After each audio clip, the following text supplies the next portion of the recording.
Hi everybody, welcome back to my channel. It's so nice to see you all today. Yeah, I I had an impromptu 2 weeks off through November because I actually had to have surgery.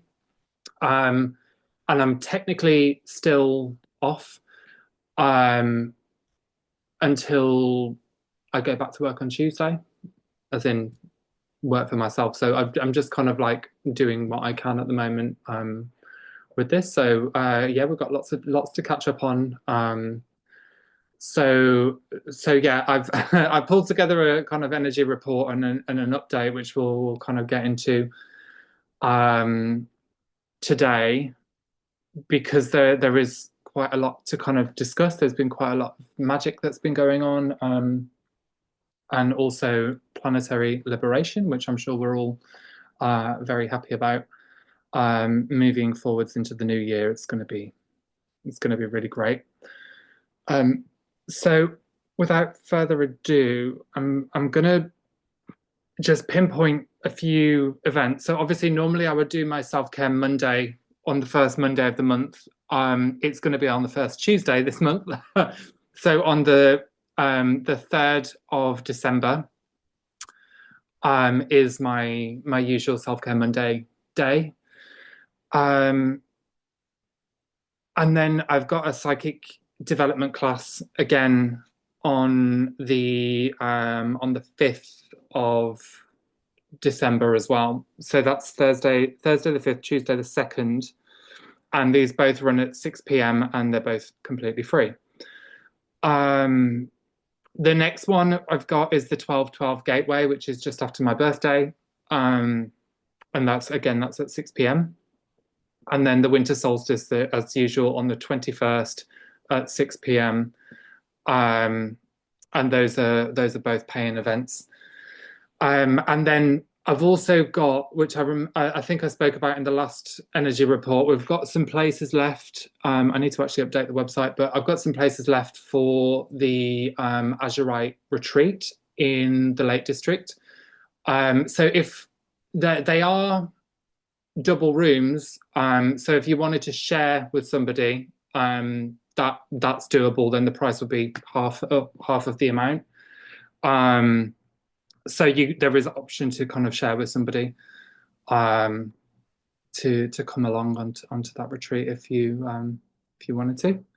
So yeah, so those are my kind of can't even think. Those are the event updates for the website, and I would love to see you any, if not all, of the events. Next year is going to be really magical. I'm really excited for it. Um, and there's loads of stuff that's kind of like interlinking with the energy update that I'm going to give today. So basically everything kind of like blends into one another. They all kind of feed into each other. And we're going to kind of start off, I think about 2 months ago, November, October, September. So yeah, about September, we, well, end of August, beginning of September, we began this big cyclical clear out, this big deconstruction of information, of layers of the field, because we came into an end time completion of a whole set of programs and behaviors and kind of like constructs that were kind of working through our field. So this brought us to a place of dismantling. Now, this has continued, but it's kind of some parts of it have finished and finalized and filtered off. And then we've got an extension of that dismantling, which has then gone into a further dismantling of the ego. So, what we're looking here at is a reconstruction to your identity, basically, reconstruction to identity. I'm just writing that down.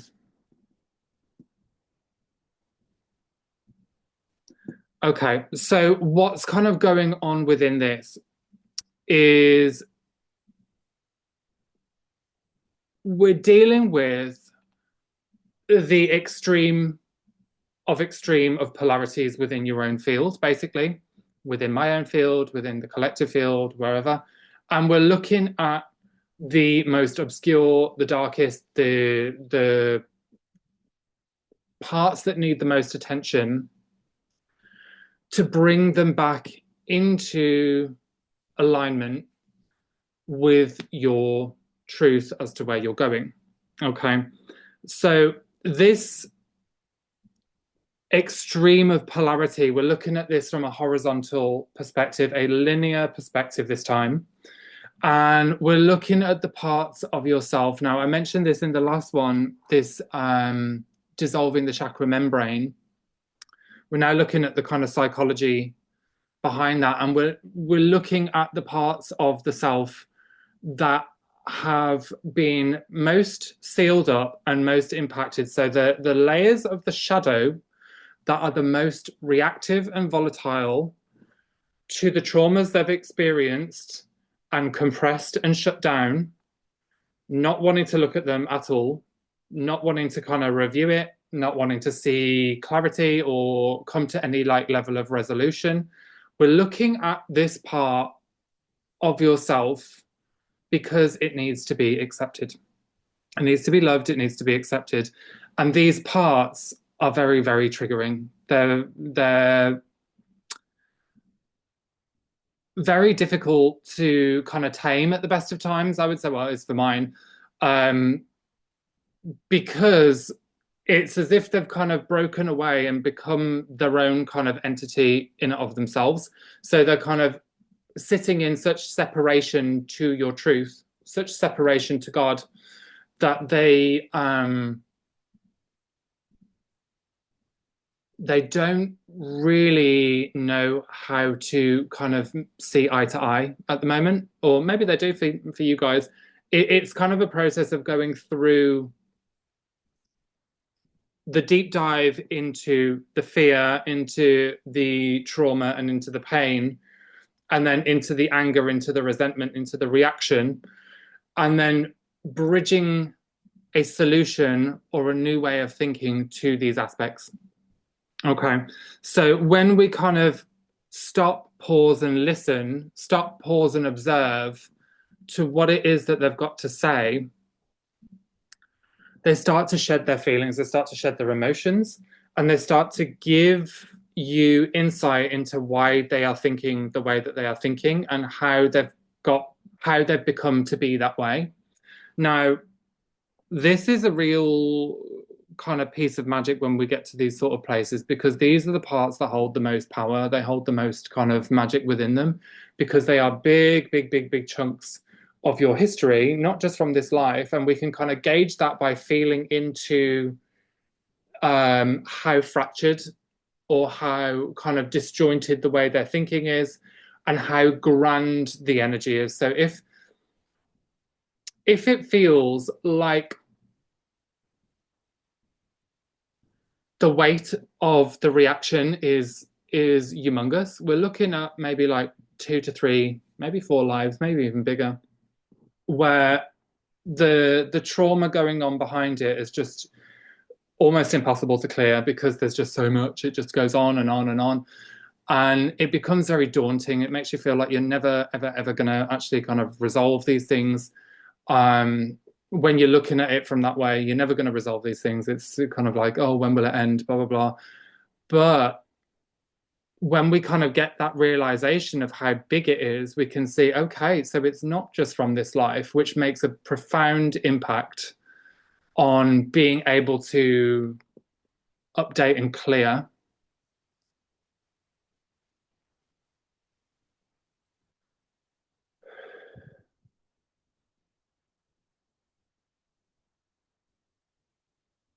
It makes it so much easier to move things through, knowing how old the trauma is.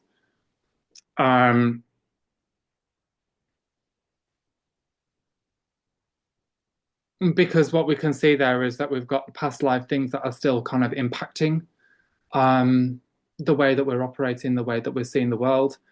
And the questions that we ask and put to it, is this aligned to my truth? Okay. Now, when we're dealing with these kinds of things,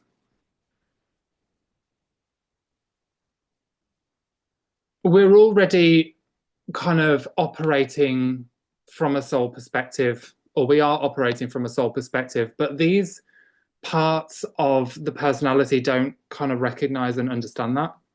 So when we're kind of jumping into the soul or jumping into the soul's mind belief systems, we need to then relay this back to um, these aspects that are sat in separation, fragmentation, and trauma. Um, they will have an amnesiac layer around them and a sleepiness that cannot kind of consciously comprehend what's kind of going on until the bridge between the two has been made. And this creates like a point of clarity between kind of both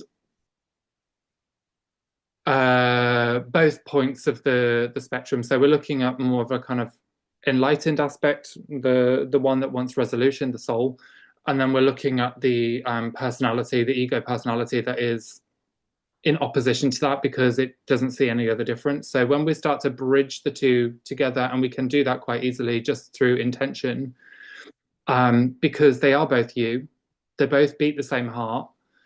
So you can connect through heart to heart to those aspects and start to send in the love and send in the support and send in the acceptance.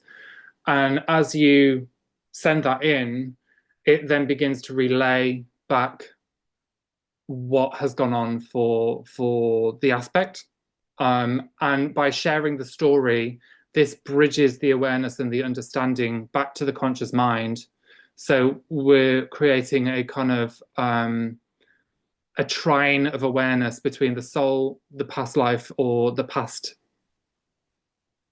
aspect of self, even in this life, that has become amnesiac, back to the conscious mind. So we've got a trine or a trinity between three. And this creates that rainbow bridge. Really, it creates the rainbow bridge between these aspects. So it moves the whole process along a lot more quickly. And once we've kind of got that level of awareness, this then goes into the dismantling process of the ego. So that part's being seen, it's being registered within the conscious mind. The soul is stepping in and saying, look, we don't have to be this way. We can be operating in a different way. I actually see that more as the Christ impulse coming in to find a way, to find a solution to the unsolvable. And changing the belief systems and changing the awareness of where you were back then is not where you are now. This then acts as like the kind of the liquid light or the sticky glue that kind of bonds everything back together and pulls it all back into one. Now, when we change the belief systems that have kind of been enmeshed through fragmentation, that have gone into kind of separation, the only way we can move is forward or is up. Okay, we don't move backwards. We can move one step to the side to see things from a different way, but we don't ever go back from that, because it is an evolutionary perspective, unless you only look at the negative things, but that will then ultimately move you through a downward cycle to go full circle and come back up again. So really, you're kind of only doing yourself a favor really by looking and reviewing the belief system, by understanding the information from these parts. So as we kind of go through that process of understanding and listening and really hearing what you have to say, this then reconstructs the belief systems. It processes the trauma that's been kind of compacted and held within a specific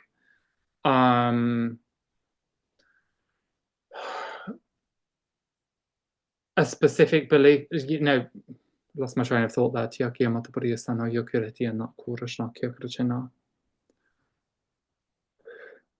So when we're kind of going through that process, we're dismantling the ego and changing the belief systems. This then pulls everything back together.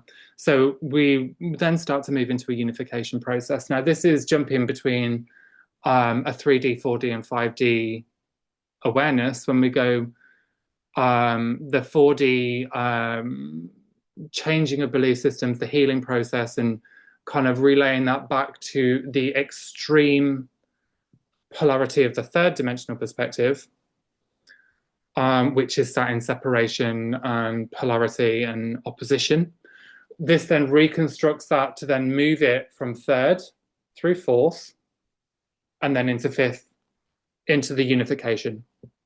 Okay, so where we're at the moment is we've got an acceleration of the unification process, the healing and unification process. Now, this is bridging the expansiveness. This is bridging the extremes of the polarity to get from A to B or A to Z, wherever you want to kind of call it, because I don't really call fifth the last point, because I think we're going to be going further and further and further until we've got it all. And obviously that's not all done in one life. It's done over many, but there are ways to kind of overstep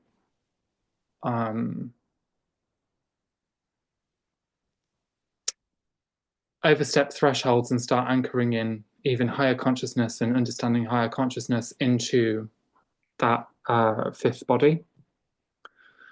But that's a different story for a different time, and I need to do a lot more digging on that one, I think. So what we're looking at, like I just said, is the acceleration from third to fourth to fifth, or third to fifth, through the integration process and the healing process. Now,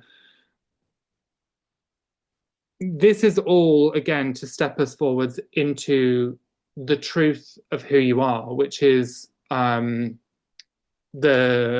source incarnate and the soul, which we're kind of moving into. So we're breaking down and dismantling the ego at an accelerated rate by facing the extremes of polarity to move through into unification. So we're looking at the darkest levels of the dark, and really going through the purge on that, which is then reconstructing your belief systems to create the new identity, to move into your truer identity.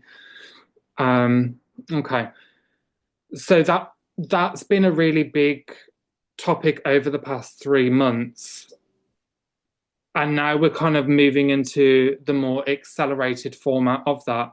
Now, I'm going to jump forwards to my third point, because that was just the first point there. Because this one will actually kind of tie in to that. So I sat the other day, I think it was like 2 days ago, and the very first thing that happened, I was taken into the God worlds. So the God worlds, how do I describe this? The God worlds sit, they can interlink with our time matrix, but they kind of sit above our universe. So what we've got here, I'm just kind of drawing it, is imagine we've got the tree of life. I'm drawing this really badly, just to let you know, and it's not for your amusement, it's more for mine. So here we've got a tree of life there. So imagine that has got 12 spheres running through it. We've then got one up here, we've got one there, and we've got one there. Now, point one, or this is 4 actually. 3, 2, 1. Point 4 and point 1 these two link together as this is where we are. This is the higher heaven that matches the lower heaven. So 1 and 4 match, 2 and 3 match. This is the parallel earth and the parallel higher heaven. Now, this makes up what's called a quadrant. And each of these is a vector that creates this quadrant together. Now, this would be our local universe, along with the parallel earth, along with the parallel higher heaven, and the matter high heaven. So these kind of sync up together. And then in here, we've got a Templar, which is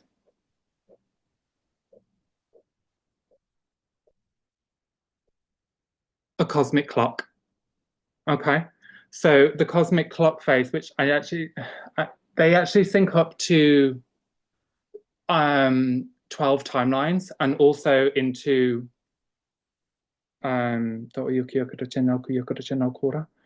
they also link up into God, what is it? There's a specific set of codes that kind of come through this, but it's kind of irrelevant at the moment. So beyond that, where we've got that quadrant, we've got another tree of life, which I'm going to try and draw on a smaller scale now.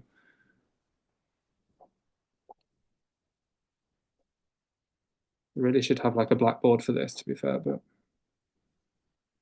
maybe I'll do it on Adobe Illustrator. Okay. A little bit like this. And then you've got another tree of life in there as the lower inner God world. Okay, so where we had before, we've got the quadrant there. We've got another tree of life that sits on top of that. And then we've got one inside as well that sits the opposite direction. Now, this is the outer God world. This is the inner God world. And this is the area that we're kind of looking at. Now, I was taken into that God world where, go back to my notes, there was a synchronization of codes relating to the double diamond sun DNA template. Now, if any one of us kind of understands the DNA, we've got our own DNA, which would be presented as a double, a 2-strand or 3-strand DNA template. Then above that, there is a Ruby Sun DNA template between 9 to 11 strands. Then our true template is a 12-strand DNA template. Now, and that's called the Diamond Sun. And then beyond that is the double Diamond Sun template, which doesn't really kind of fit within our, it does fit within our universe because it goes into a higher DNA, a higher dimensional configuration. And I don't really understand this fully, to be honest. So I'm just giving you what I got on the day, and I do need to really deep dive onto this DNA stuff because that has to understand this more accurately. But what I was receiving on this was the coding of the double diamond was syncing up and linking in to the 12-strand DNA template, which synced up into the Ruby Sun DNA template, which is the 9 to 11. And this one is the one that holds a lot of the kind of implants and contortions and just basically fragments a lot of the DNA strands. It's more of a digress template. And this doesn't take anything away from you, but just the way I kind of see it is like they're all kind of overlaid with each other. And as you kind of evolve yourself, you're allowing more of the true DNA template to come online by healing the older one or reconstructing or evolving the more digressed layers. and this is kind of similar for quite a lot of people actually, which kind of lock us out from getting into our kind of consciousness and to our awareness. And oh shit, I am recording. Thank God for that. Yeah, so um, this double diamond sun coding coming in was basically kind of accelerating the charge of much higher consciousness to sync up into our lower selves. So this gives us a more of an accelerated charge point. Now, when I was kind of reviewing this on the day, I was noticing that this was kind of working in and sinking into the physical body, the Merkaba, and then also the Aton body. So the Merkabic layer helps us move through our universe. It's our kind of vehicle of light. Now, the Aton body is the vehicle of light, but for the God worlds. So what this double diamond sun reconfiguration, or not reconfiguration, but coding configured to all of these different layers of the vehicles of light and also the physical body. So there's a kind of an update that's going on there. And I feel, even as I'm saying that now, I've got like kind of like a locked up sensation with more information that's trying to come forwards. And I feel whether this has got something to do with the catalyzation of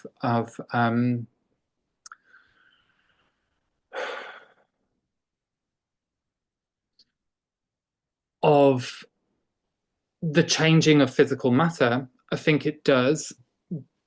But also what kind of comes with that is the embodiment of Christ as well, which is simultaneously happening as well as we're evolving the identity into the soul harmonic, is we're becoming more at one with our Christ self, and our softness. So as we kind of move into that place, we're then able to kind of reconstruct the physical form. So coming back to that topic of the extremes of polarity, where we're being faced with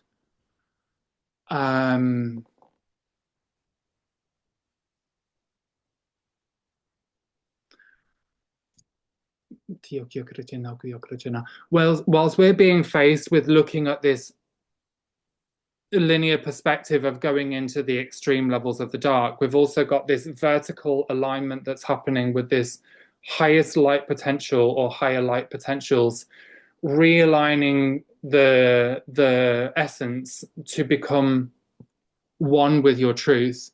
We've got these currents and charges coming down that are impacting the physical form. I guess I'm just kind of being reminded of things like ascension symptoms. Now, I don't normally talk about ascension symptoms because everyone seems to talk about it and they all seem to say like the same thing.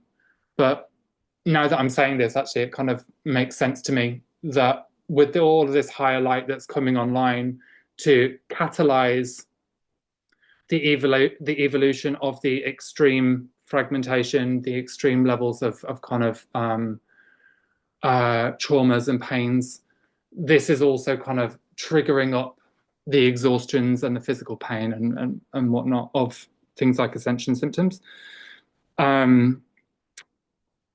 Which is then restructuring your whole bioelectric field as well, which it seems.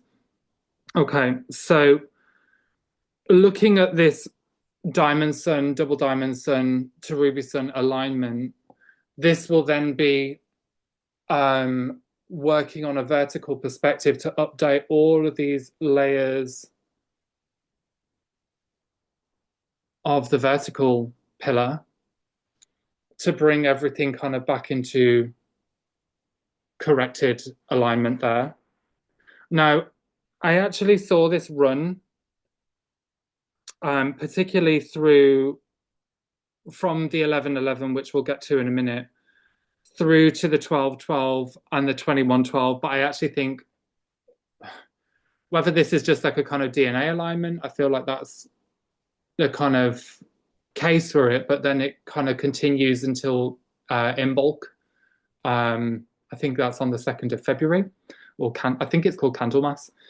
So that seems to kind of progress through to kind of Candlemas period where we're coming back into closer to the equinox phase. And this, oh, okay, thank you. So it's a movement on towards the kind of equinox phasing, which then starts to level out and rebalance. So I always find the spring equinox is fabulous. I love it. I love it so much because it feels great.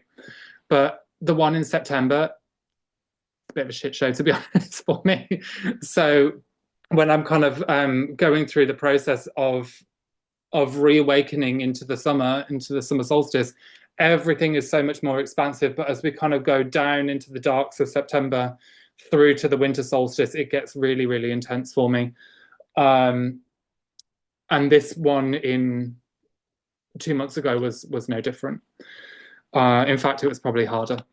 And that's because we've become so much more sensitive to what's kind of going on around us and where we're kind of at. So, as I was saying anyway, before I digress any further. Okay, so what we've got going on there is this vertical alignment of the highest DNA template going down, or not the highest, because there are higher ones, but the ones that we can kind of access at this time, the double diamond sun coding and frequencies. So what we're looking at within this is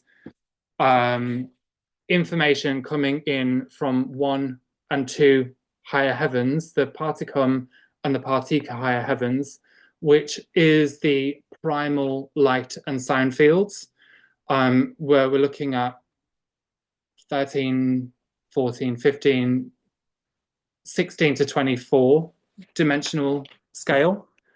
And this is then starting to bring these higher light encodings back online and start to gain access into these realms. Okay, so as this is kind of progressing, this got me really thinking about agreements around the DNA. And this has been a kind of synchronized thing, which I've only just kind of started pulling information in on it yesterday, really, because obviously having 2 weeks off from work, I'm actually meant to be having 2 weeks off from work, and I'm still sat here working. Sometimes you get a little bit of kind of FOMO whilst having the time off work.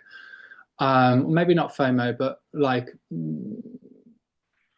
wanting to kind of get back into it. So I feel like I've got the kind of drive to get back into it, but I'm really trying to push myself not to. Like, I've not done any clients and things because I'm trying to hold a boundary with myself and just honor my body, which turns out isn't all that easy to do. It's just something that you have to be kind of a bit more disciplined with, or I need to be a bit more disciplined with.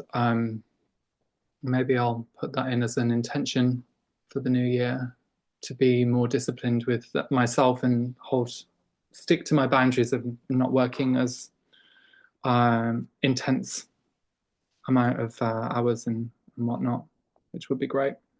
So this information on the agreements held around the DNA. So I just asked the question about that. Now, I'm not sure if this is going to be the same for everybody. I feel like there'll be a big portion of people so that this can resonate with. And again, I'm just at like the early stages of unraveling this, but the first thing that kind of came up within this, I was drawn to the legal fiction story with the birth certificates. Now, I don't know a fat lot about this, but this is what I've kind of been pulled to, was when you're born, you have to sign, or the parents have to sign your name onto the birth certificate pretty much straight away as soon as you're born, or within like 2 or 3 days of you being born, and then hand it over to the government or whoever they have to hand it over to authenticate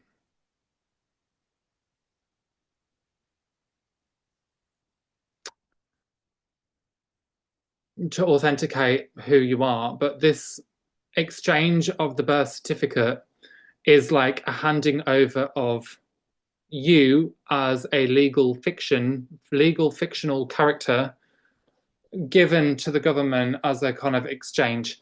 Now, it's not really an exchange, it's more like a kind of the way that I can reference it, because this is the images that I'm kind of getting now, is like a cattle farm or a cattle market selling the cattle. But the parents aren't really aware of this. It's no, not many people are aware of this, but there are people that are aware of it, and they're very, very great at what they do. I can't think of many names off the top of my head right now, but yeah, the birth certificates being handed over as symbolic of giving over their cattle to the government, who is then rearing them themselves. Now, these certificates get sold and sold and sold again, or traded and traded and traded in order to kind of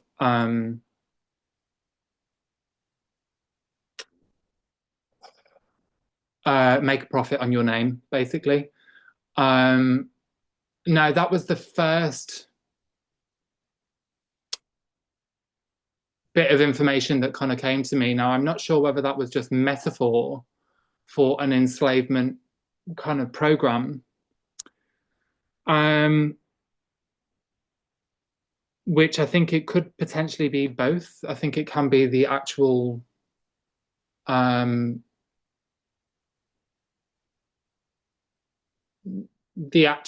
of physical trade, giving the energetic trade upstream and upstairs in the higher dimensional fields. But I also think there's a much, much bigger history going on behind that I haven't even kind of cracked into yet. I feel like I'm getting somewhere with it, because we're looking at why do they have the right to trade us off? How did this program begin? How did this kind of selling of, don't know if I can actually say that on YouTube actually. The selling of birth certificates, or the taking of birth certificates. When did this actually begin? What does this go into? I think you all kind of understand where I'm going with that. So the next layer to that, remembering the question was, what are the agreements held around your DNA, my DNA? Well, then the next thing that came up behind that was all of this YH. I can't even remember how to say it. Sorry, hold on. No, Yahweh, YHWH matrix. So what I was seeing were these black and white Yahweh, YHWH symbols that were kind of imprinted in black and white, and this was running through as like a kind of grid or a kind of net around the earth. And this was I pulled into it around the 7th dimensional field actually. So we're looking at about like the kind of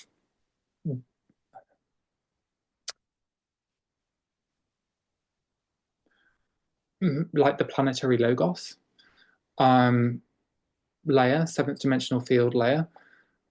And as I was kind of pulling information in on that, I then started to see it dissolve.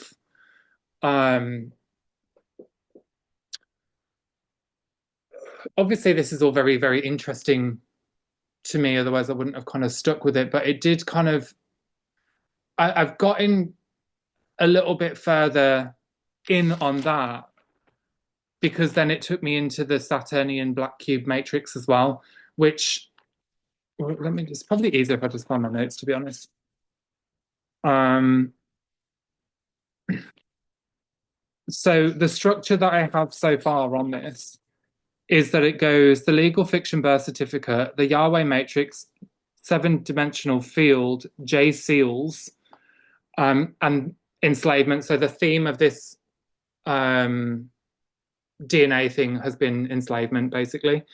And that has then been tied into the black cube system. So the black cube system effectively takes your energy, feeds it into the black cube system, which then diverts it into like a black hole network, which is filled with really gross AI entities that are effectively absorbing your frequency into that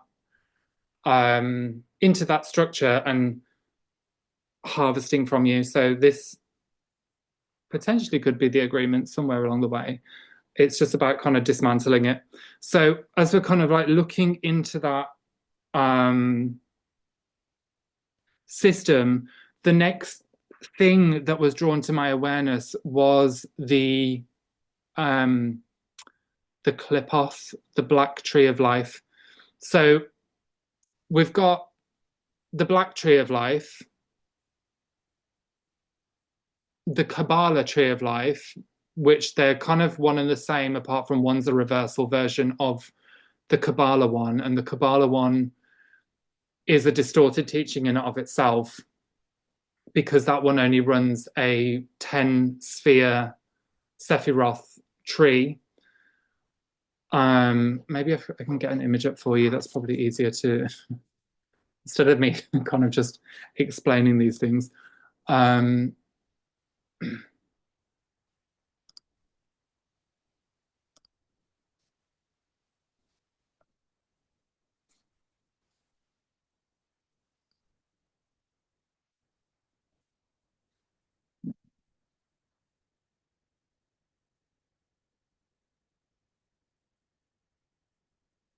Okay, everyone can see that. So here we've got the tree of life that is the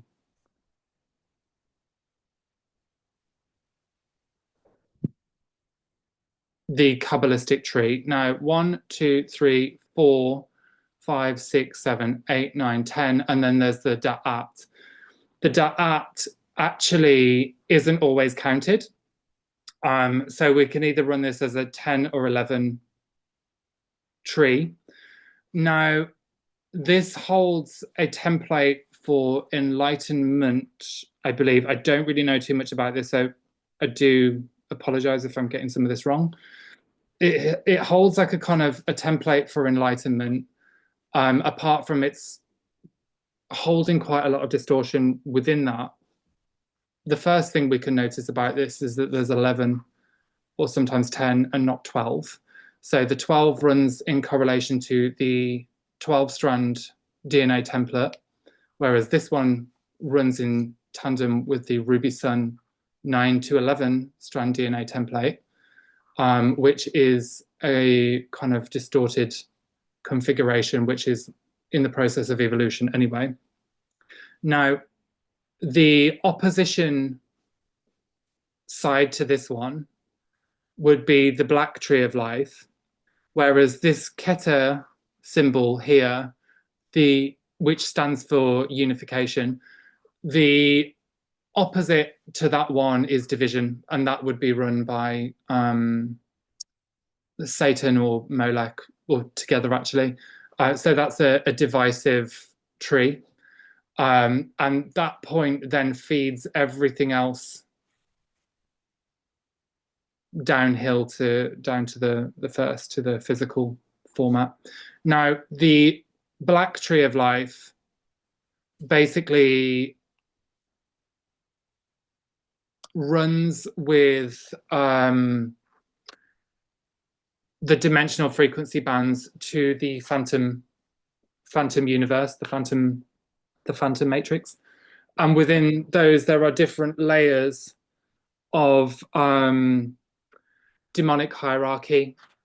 Now, within the demonic hierarchy, um,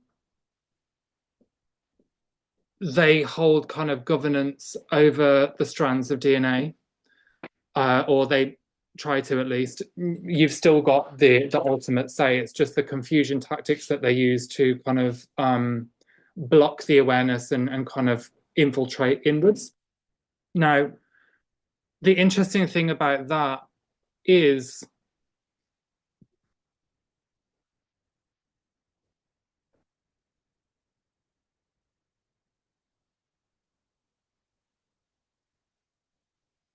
it's a very good question. What is the interesting thing about that? Right, thank you. So the interesting thing about that is once you kind of have realization, when we've got all of this information transiting through the field, sometimes some of it can be quite nasty and some of it can be pretty gross and quite hostile. Is just kind of identifying where that is kind of coming from and why do you have the negative structures kind of infiltrating into your field. Well, you're looking at the agreements that you've got with them and how they can kind of come in and try and distort your awareness. And this, what I've found so far, which I'm not saying that this is complete and utter gospel, because it's still a process of unraveling and dismantling the the layers behind it, is they've got access into your field because of these agreements. So this means that they can come in and kind of sit within there and kind of hold a level of chaos, for a better word. And this can just look like intrusive thoughts. It can look like negative emotions that are kind of sat there, compressed and targeting you.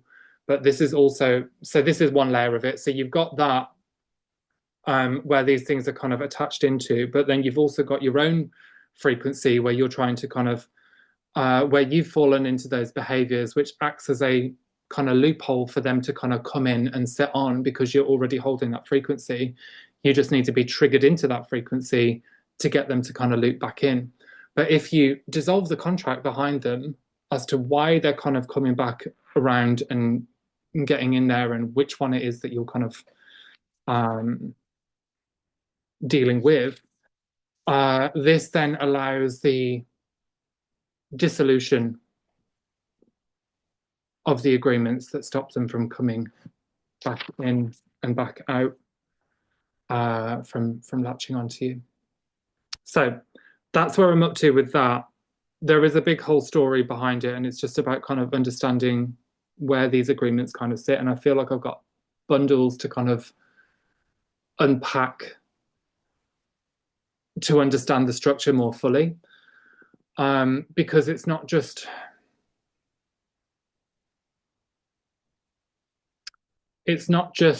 the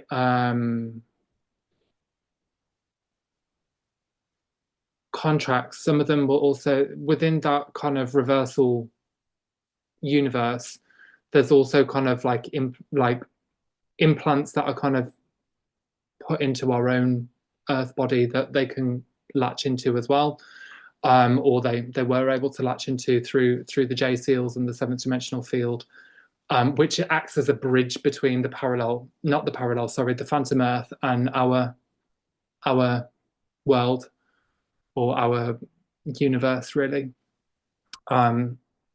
So yeah, they're kind of like harvesting to feed that system, which is the kind of the clip off. So it's parasitic, basically. It's a parasite that is feeding on our time matrix, and that uses things like AI. It uses all kinds of stuff to kind of harness and draw the life force out of our organic light configuration back into their structure, which then recirculates the same energy back through, which then ultimately becomes like miasmic. It becomes dead. So then they look for new targets to kind of pull more life force into their thing. So yeah, that's kind of where I'm at with that. Now I will quickly just jump onto this 11/11 topic as well.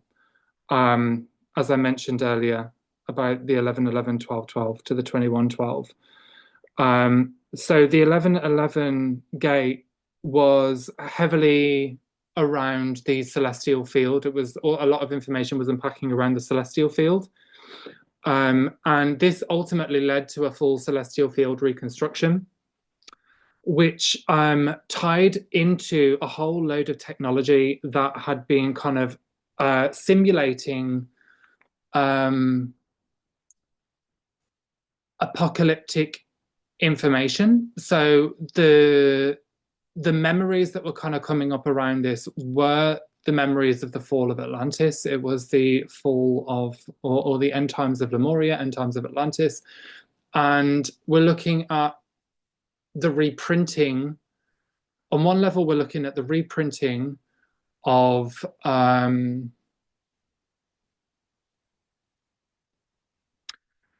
these memories to exaggerate a collapse of society, to exaggerate a kind of apocalyptic scenario that's being reprinted in. And we're actually kind of seeing that coming about again now with this world, we'll call it a world fiasco situation with pointy flying needle shaped things that go through the sky and go boom. We're seeing that playing out as well through this reprinting of apocalyptic information. Now, apocalyptic memories or the destruction templates. Now, all I can say to that is it is a reprint. It's not real. It's just kind of simulated. Now, when we're looking at the history behind this, we're looking at the catastrophes of the destruction or the cataclysms of Atlantis. We're looking at war timelines. We're looking at all of these different things that are being reprinted and exaggerated and then played out through the artificial timelines, the artificial time matrix, which is then kind of blended into our physical reality within like the media, things like that. So there's a kind of an overlay of disinformation and engineered reality through that physical layer. And this exaggerates the sine wave polarity spectrum to exaggerate the trauma, which we're going back into the extremes of polarity with that topic, which is then catalyzing us to kind of evolve it and change it. It's just understanding how the AI technology or the alien machinery is kind of doing that. Is the kind of being, number one, being able to recognize it, number two, being able to kind of take a step back and disengage from it and understand how you're kind of enmeshed within that is through the exaggeration of traumatic history and through your own experiences, within the past previous epochs. So they're using the same kind of storyline to play out again, just this time with the cellular memory triggers. What's going on within that is when we don't have the full awareness into our history, into our cellular memory, it comes up as a dense, heavy emotion, which triggers us into feeling destabilized and unable to cope, unable to manage. So their aim is to kind of work with that emotion to make us fall, basically. it's not going to work because through 2020 to say 2023, that period that we all kind of went through globally, um, triggered a lot of awakening for people to not kind of be as trusting in the media, be as trusting in what's kind of going on. So there is an element of critical mass awareness that's there already. Now, the memory side of things, let me try and get this as accurately as I can. The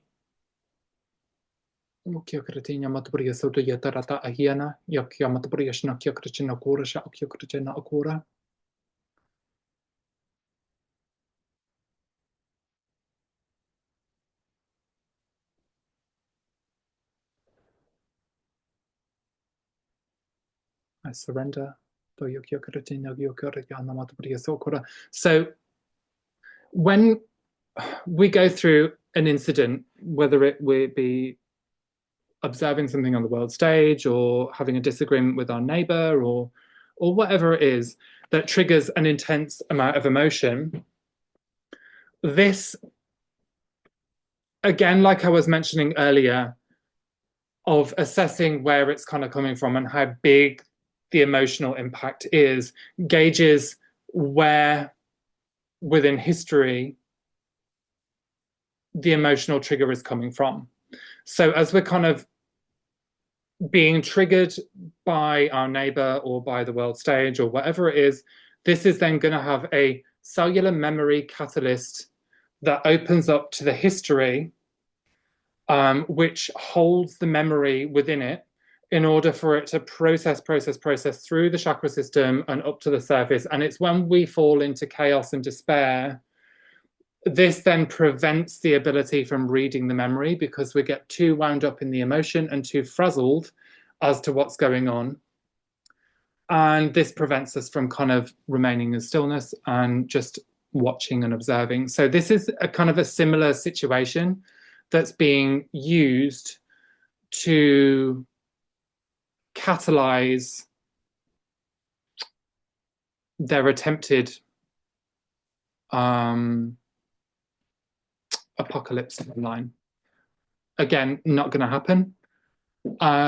Doesn't really work in that way, but the simulation of it can, basically. So it's just about being able to read the information clearly. It's about being able to kind of know what's truth and know what's kind of engineered and a lie, and that gives us the ability to discern the timeline as well, the engineered timelines versus the organic ones. So I will someday, when I kind of get round to it, I will actually do. I'm feeling like it's going to be all through 2025 is going into more deep dives into these different topics and how to kind of manage and maximize on our awareness, really, around these different kind of methods and being able to kind of understand the artificial overlays. So, and not just that, but just healing in general and awareness in general. So yeah, that being said, so through that 1111, what we've got there is this whole kind of apocalyptic history and simulation and the machinery that's kind of held around that. But what also happened through that 1111 gate was a breakdown of the third eye, or the consciousness that had been impacting the third eye, the belief systems, the perceptions, and learning how to kind of override it. So when we've got a very, very locked up third eye, a lot of it is because we're too scared to actually see things about ourselves and too scared to of what others can think about us. So it's really about kind of asking the questions, okay, what am I scared about seeing about myself? And just allowing the information to kind of come forward, because once you kind of go through that process of thinking about what you're scared about seeing about yourself, you understand that there's a belief system underneath that. And then when you kind of look at the belief system underneath it, it's that that's pulling in the consciousness that is backing up the belief system. You may not consciously understand the belief system at the time, but it is giving an opportunity for healing there. And this ultimately gives us headway to overstep our own limitations and move into more balanced, well-rounded perception of ourselves and of our reality. And through that, there's also the realization that there's nothing really to be scared of, and you're not what you actually think you are, because a lot of these are old storylines, they're old belief systems.